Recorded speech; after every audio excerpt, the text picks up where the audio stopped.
Kembali lagi di channel ini, di mana channel ini akan membahas dan mereview beberapa hasil-hasil pertandingan yang terjadi di Liga-Liga top Eropa pada pekan ke-13. Kita mulai dari Premier League.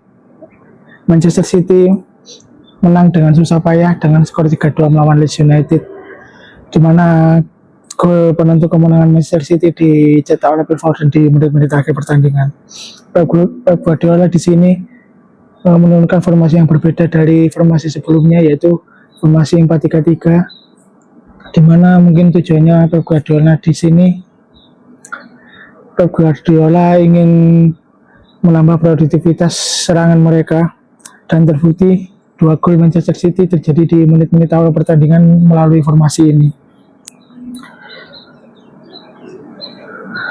Namun pada babak kedua, setelah Leeds United mencetak gol pertamanya, Pep Guardiola langsung mengganti lagi formasinya menjadi formasi pakemnya yang biasanya dipakai, yaitu formasi 4-1-4-1, supaya bisa memenangkan lini tengahnya dan membantu lini pertahanannya. Karena Leeds United di babak kedua juga mengubah skemanya dengan menerapkan long block, long pass, dan direct pass yang mengancam pertahanan Manchester City dan bisa membuat gol pertamanya. Ternyata selama ini kekurangan yang ada di Manchester City adalah pada fullback mereka, yaitu yang biasanya diisi oleh Matheus Nunes dan Nico O'Reilly. Meskipun tadi malam ketika melawan Leeds United mereka berhasil mencatatkan masing-masing 1 assist, namun ketika mereka bertahan, mereka hancur-hancuran saat bertahan dan sangat mudah dilewati oleh pemain lawan. Dan 2 gol dari Leeds United tadi malam juga dari miskomunikasi dan kurang disiplinnya pemain fullback Manchester City, di mana Matheus Nunes juga dilewati dari sebelah kiri dan Nico O'Reilly juga dilewati oleh pemain Leeds United, dan akhirnya memaksa Josko Gvardiol untuk melanggar di kotak penalti, dan akhirnya Manchester City mendapatkan ganjaran dan Leeds United mendapatkan penalti akibat dari kesalahan dari Nico O'Reilly yang kurang mengantisipasi pergerakan dari pemain-pemain Leeds United. Dan dari beberapa pertandingan terakhir juga, Haaland yang digadang-gadang akan tampil bersinar setelah jeda internasional, justru dia tambah flop, tidak banyak berkontribusi untuk tim, bahkan tidak menciptakan assist, menciptakan gol pada pertandingan-pertandingan terakhir. Mungkin ini karena Haaland terlalu di overrated atau terlalu dipuja-puja oleh fans, oleh penggemar, sehingga membebani mental Haaland dan akhirnya membuat permainannya tidak maksimal ketika membela Manchester City, berbeda ketika dia membela negaranya Norwegia yang mampu membawa Norwegia ke Piala Dunia 2026. Itu tadi dari review pertandingan Manchester City. Kemudian kita beralih ke Tottenham Hotspur, di mana lagi-lagi Tottenham Hotspur mengalami kekalahan di kandangnya sendiri. Ini memang saya juga tidak bisa berkata-kata ya dengan Thomas Frank ini, ketika dia melakoni laga tandang seperti kemarin di Champions League ketika melawan PSG, di mana PSG merupakan sang juara bertahan Champions League. Mereka mampu tampil impresif dan kejar-kejaran skor dengan PSG. Ya, meskipun akhirnya juga kalah, namun tidak kalah menyakitkan dan masih bisa mencetak gol. Malah tadi malam melawan Fulham kalah dengan skor 2-1 di kandangnya sendiri, pada Fulham juga merupakan masih dibilang tim papan bawah, ya masih terseok-seok di papan bawah. Ini menurut saya jika seperti ini terus, mungkin Thomas Frank posisinya akan terancam dan bisa diganti oleh pihak manajemen. Kemudian dari Tottenham, Manchester United akhirnya setelah kemarin kalah, tadi malam kembali ke jalur positif dan menang 2-1 melawan Crystal Palace. Padahal di sini Crystal Palace lebih diunggulkan ketika melawan Manchester United, apalagi dia sebagai tuan rumah juga. Dan kita lihat juga beberapa kali Crystal Palace juga menjadi batu sandungan tim-tim besar Premier League, tim-tim Big Six, mulai dari musim sebelumnya dan musim ini pun juga seperti itu. Memang Manchester United ini juga di luar prediksi, di mana ketika dia diunggulkan dan melawan tim-tim kecil malah tidak bisa tampil maksimal dan bahkan berakhir dengan imbang atau kalah. Dan ketika dia tidak diunggulkan atau diremehkan, justru malah menang. Berarti di sini kita mungkin mending meremehkan Manchester United saja biar dia bisa menang. Manchester United kembali bertumpu pada Bruno Fernandes.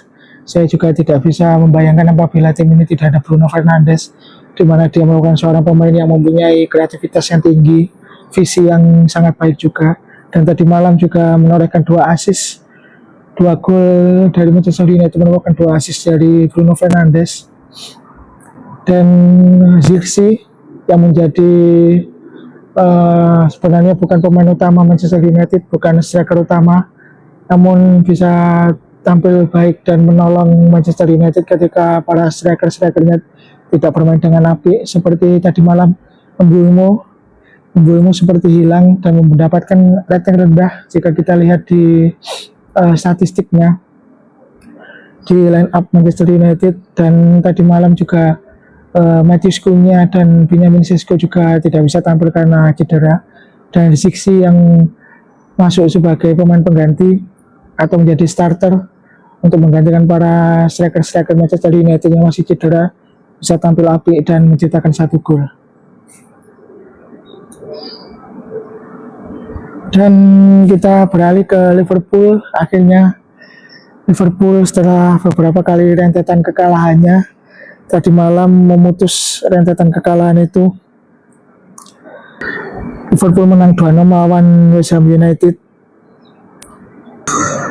Dan kemenangan Liverpool tadi malam kita lihat di line up-nya tanpa Mohamed Salah. Dan kemenangan Liverpool ini tanpa kehadiran Mohamed Salah sepertinya akan menjadi catatan penting untuk Arne Slot. Mungkin dia harus beberapa kali juga untuk mencadangkan Mohamed Salah. Kita coba tanpa Mohamed Salah dan terbukti tadi malam bisa menang. Dan kita lihat juga tanpa adanya Mohamed Salah, Florian Wirtz permainannya menjadi lebih fluid dan lebih banyak berkontribusi di lini tengah, bahkan di semua aspek lini tengah dikuasai oleh Florian Wirtz. Dia kadang ke kanan, ke tengah, tidak hanya selalu di kiri. Tampil sangat baik tadi malam Florian Wirtz. Dan Alexander Isak akhirnya membuka keran-keran golnya dan mencetakkan 1 gol tadi malam. Ya meskipun golnya hanya melalui tap in, namun semoga ini menjadi keran gol untuk Alexander Isak dan untuk kedepannya bisa menambahkan pundi-pundi golnya lagi.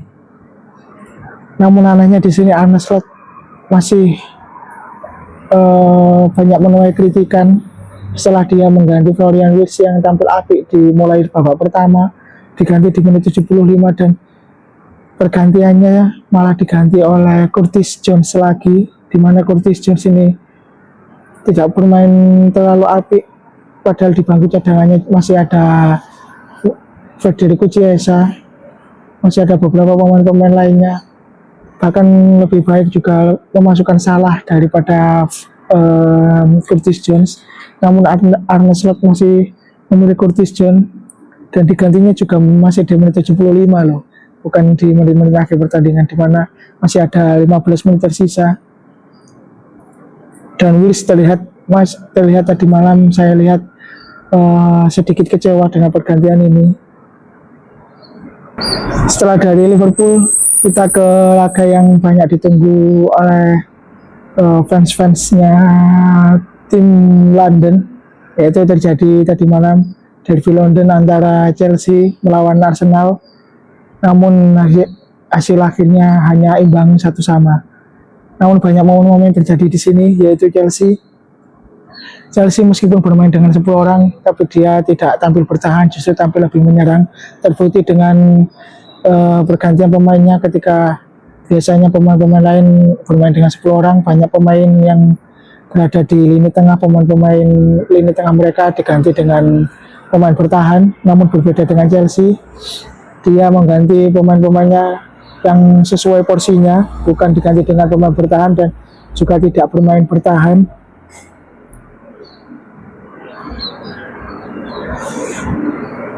Dengan skema atau taktik yang diterapkan oleh Enzo Maresca, yaitu main-main marking dan lebih pendekatan ke fisikal, tadi malam kembali berhasil menggempur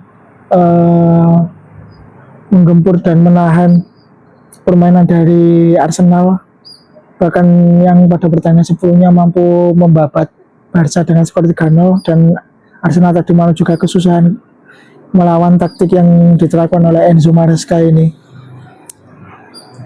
Bahkan Enzo Maresca pun sangat yakin dengan taktiknya, bahkan dengan bermain 10 orang pun dia tidak gentar, dan justru juga dia dengan timnya terus berusaha untuk bisa memenangkan pertandingan, apalagi Chelsea sebagai tuan rumah juga. Meskipun tadi malam kita lihat dari The Gunners banyak memasukkan tim-tim penting di babak kedua seperti Victor Gyökeres, Martin Odegaard, dan Noni Madueke yang dimasukkan, namun masih tetap belum bisa menembus pertahanan Chelsea. Dari statistik pun Chelsea juga tidak kalah. Chelsea dan Arsenal masing-masing menorehkan 4 shots on target dan masing-masing menorehkan 1 kali big chance. Corner pun juga sama, 3 sama, dan tadi malam gol dari Chelsea merupakan gol yang diciptakan dari corner, di mana ini merupakan gol yang biasanya dilakukan oleh Arsenal, namun tadi malam Chelsea juga bisa membuktikan bahwa tidak hanya Arsenal yang bisa menorehkan gol lewat set piece-nya, namun Chelsea juga bisa. Dari statistik memang dari ball position Arsenal lebih unggul 62%, tapi memang itu merupakan taktik Enzo Maresca juga. Dia lebih mengutamakan serangan balik, apalagi banyak memiliki pemain-pemain dengan kecepatan yang tinggi seperti Estevao dan Pedro Neto. Jadi Enzo Maresca lebih mengandalkan serangan baliknya. Itu dari beberapa tim-tim Premier League. Kita mengintip ke Serie A.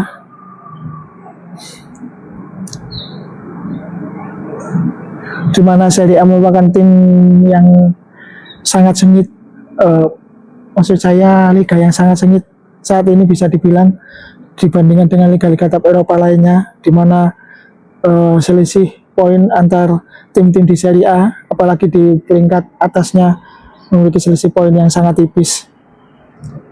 Dan tadi malam Roma kalah 0-1 dari Napoli, dan ini membuat Roma akhirnya tersalip oleh Milan dan Napoli dan terperosok ke posisi keempat untuk Roma. Di posisi pertama ada Milan yang kemarin juga menang 1-0 melawan Lazio, Napoli yang menang melawan Roma, dan Inter juga menang 2-0. Ini membuat selisih antara poin di peringkat Serie A menjadi sangat tipis, dan seperti saya bilang sebelumnya, apabila ada salah satu tim yang tersandung dan mengalami kekalahan, bahkan imbang saja, mereka bisa tersalip oleh tim-tim yang ada di bawahnya. Di Serie A tidak banyak bisa saya bahas karena saya masih belum banyak mempelajari pola permainan tim-tim Italia, mungkin hanya dari Milan dan Inter yang baru saya pelajari. Jadi itu saja mungkin dari Serie A. Menarik untuk kita lihat karena persaingannya sangat ketat dengan selisih poin yang sangat tipis. Kemudian kita beralih ke La Liga Spanyol. Barcelona masih menang di kandangnya sendiri di Camp Nou dengan skor 3-1 melawan Deportivo Alaves. Rafinha akhirnya kembali menjadi starter. Dan kita lihat juga Pedri juga masuk tadi malam di babak kedua. Ini menjadi angin segar bagi Barcelona dengan kembalinya pemain-pemain inti mereka seperti Pedri, Rafinha yang kembali bermain. Dan yang masih menjadi PR Barcelona adalah di pemain-pemain pertahanannya, di lini pertahanannya yang masih kurang dan tidak tampil konsisten. Garis pertahanan tinggi untuk jebakan offset yang diterapkan oleh Hansi Flick juga seringkali tidak konsisten, tidak disiplin pemain-pemain bertahannya dan mudah ditembus oleh pemain lawan. Dan yang menjadi kejutan lagi, bukan kejutan sebenarnya, karena beberapa kali juga bermain imbang, Real Madrid juga kembali bermain imbang tadi malam ketika melawan Girona, di mana Girona ini juga bisa dibilang tim papan bawah. Dan Girona ini malah mencetak gol terlebih dahulu untuk Real Madrid. Real Madrid kembali diselamatkan oleh VAR, di mana penalti Mbappe di menit 67. Padahal tadi malam juga pemain-pemain bertahan Real Madrid banyak yang kembali bermain seperti Rudiger dan Militao kembali bermain tadi malam. Namun penampilan Real Madrid masih belum maksimal dan kembali imbang. Total 3 pertandingan terakhir Real Madrid berakhir dengan hasil imbang. Dari statistik pada Real Madrid sudah pasti mendominasi dengan expected goal-nya 2,53, expected goals yang tinggi namun hanya bisa mencetak 1 gol. Total shots 25, namun yang on target hanya 4. Ini mungkin yang seperti saya bilang sebelumnya, di lini depannya Real Madrid juga masih belum klinis untuk menyelesaikan penyerangan. Penyelesaiannya masih kurang bagus dan membuang-buang peluang. Dan terbukti tadi malam dari total 25 shots hanya 4 yang menjadi on target. Ini sangat sayang sekali untuk Real Madrid. Mungkin itu yang membuat Real Madrid pada akhir ini tumpul di depan dan sangat rentan di belakang. Bahkan di Champions League kemarin juga ketika melawan Olympiakos malah kejar-kejaran skor dan hasilnya juga tipis, kemenangannya Real Madrid dengan skor tipis 4-3. Dan ketika di La Liga juga bermain imbang lagi. Entah apa yang terjadi dari Real Madrid atau mungkin dari pemain dengan pelatih mereka yang tidak memiliki koneksi yang bagus, di mana banyak rumor-rumor seperti Vinicius Junior yang tidak akrab dengan Xabi Alonso, banyak berselisih. Mungkin itu juga yang membuat performa Real Madrid menjadi turun seperti ini. Oke, itu tadi dari review-review pertandingan di liga-liga top Eropa, dan saya rekap ya dari semua pertandingan dari liga itu. Pertandingan lain yang ada di Liga Inggris seperti Newcastle United menang 4-1 melawan Everton, kemudian Wolverhampton Wanderers masih kalah 1-0 dari Aston Villa, masih belum bisa mendapatkan poin untuk Wolverhampton Wanderers. Sunderland menang tipis 3-2 dari AFC Bournemouth. Kemudian untuk Serie A,